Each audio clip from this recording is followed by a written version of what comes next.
ఒక విషయం బాగా గుర్తుపెట్టుకోవాలి.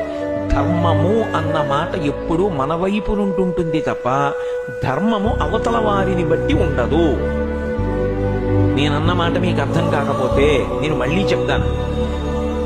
భర్తృధర్మము, నేను భర్తగా చెయ్యవలసిన పని. భార్య గయ్యాళిదా, భార్య నాతో అనుకూలమైందా అన్న దాన్ని బట్టి మారదు. నేను భర్తని కనుక నీ చెయ్యవలసినటువంటి ధర్మాన్ని నేను చేసుకుని వెళ్ళిపోవాలి.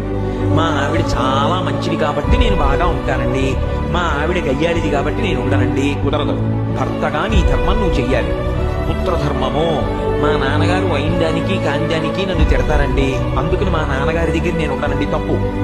మీ నాన్నగారు తిట్టారా కొట్టారా పక్కన పెట్టు. పుత్రుడిగా నీ తండ్రిని సేవించడం నీ ధర్మం. అవతల వారిని బట్టి ధర్మం ఉండదు, నీ వైపు నుంచి ధర్మం ఉంటుంది.